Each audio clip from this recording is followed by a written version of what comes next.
je prends ce dessin, là, il manque les pieds de la dame. Donc, je pose ma feuille dessus. Tu vas apercevoir le dessin remonter à la surface. Et comme ça, après, je le chope au vol et j'ajoute le pied.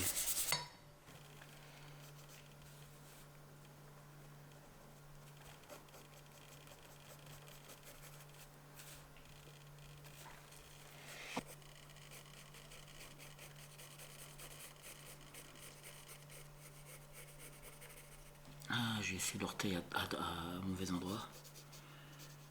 Pas grave.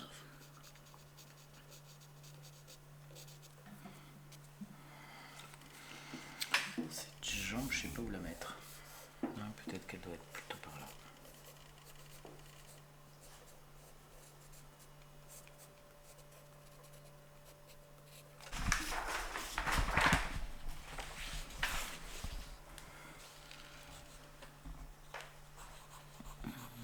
Voilà. Je le corrige un peu à l'arrière et la transparence va me permettre de revenir sur la face 1, mais des fois je préfère la face 2. Je pars jamais d'une feuille quasiment blanche, c'est très rare, ou alors c'est parce que je sais ce que je vais faire. Mais quand je sais pas quoi faire, je prends un vieux dessin et il en arrive un autre.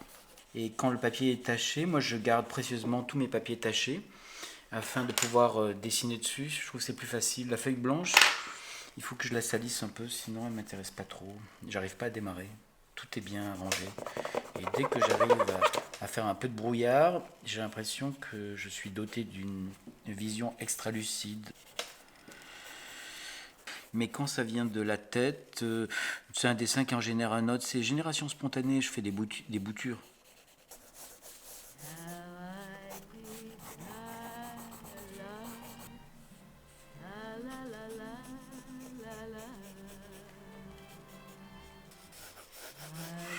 Puis lui, il va falloir qu'on comprenne pourquoi il sursaute comme ça.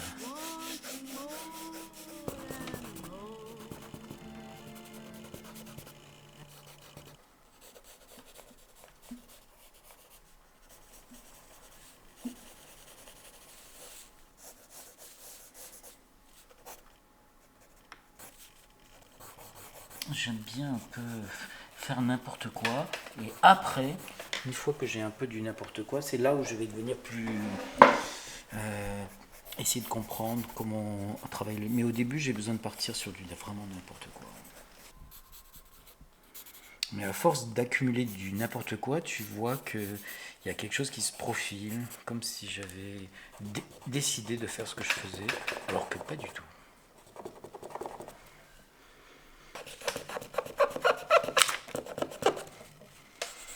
Oui, là, je sais toujours pas. Je crois que c'est des scènes de la vie quotidienne, mais imperceptibles à l'œil nu.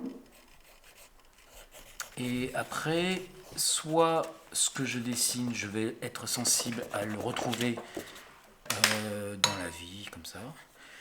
Et puis soit je le retrouve, ou soit c'est parce que je me souviens d'un truc et je sais pas quoi en faire, donc ça rebondit là-dessus. Mais ouais, j'en rencontre des personnages comme ça, quelquefois. Ouais.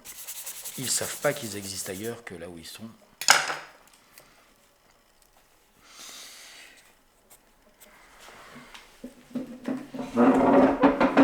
Donc là, il me faut un autre brouillard. Pour un autre brouillard, je vais prendre n'importe quoi.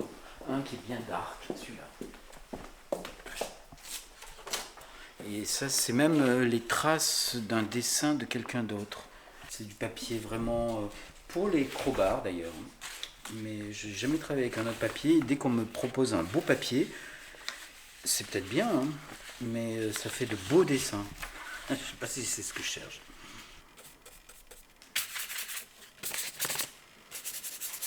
Mais là, en principe, quand je suis à cette étape-là, c'est une étape où je me dis, je fais une pause pour attendre qu'il sèche un peu.